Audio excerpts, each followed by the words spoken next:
when you think about what you would tell the next D'Oreal or what you would tell someone else who is coming into Oakland, and they're black, right? And we want to make sure that we get black teachers, but the systems need to be correct so that they are not worn out, so that they can rest. What are the three things? And I know there's a lot, but what are the three things that we really need to focus on so that we can recruit and retain black teachers?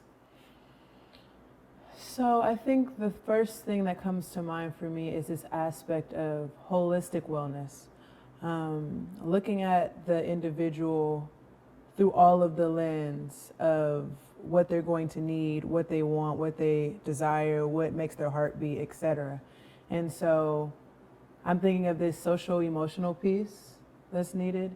And then there's the financial piece. You know, I think we kind of tiptoe around how much teachers are paid in terms, tiptoe is like, in most of this way of like acknowledging it, you know, we're like LOL if you say like, oh, teachers ain't get paid nothing, but that does create, as we talked about earlier, this survival mode.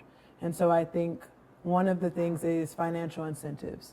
That can look like support in the classroom, resources, that can look like grants, that can look like a housing stipend, and not just once, but consistently.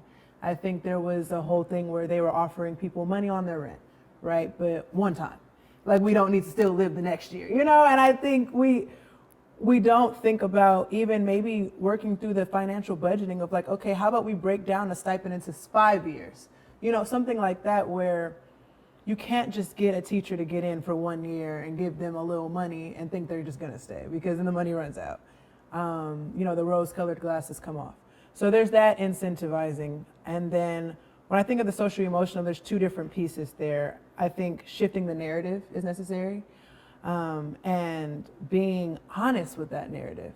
As I said, I am from Oakland. I actually went to Oakland Tech, and that's where I teach now. And so we need to have the conversation with these teachers about like, hey, this is what Oakland is. And also bringing in that other piece, the anti-racism training. Teachers need to know how to deal with these students. Teachers need to know how to deal with colleagues. Teachers need to have that community, that safety where we're not like, oh, you know, this person is treating me this way because they had a bad day. You know, actually having the conversation like, you know, there are some subconscious levels of racism. There is some implicit bias, if you will. There is some need to mask that we're not naming sometimes.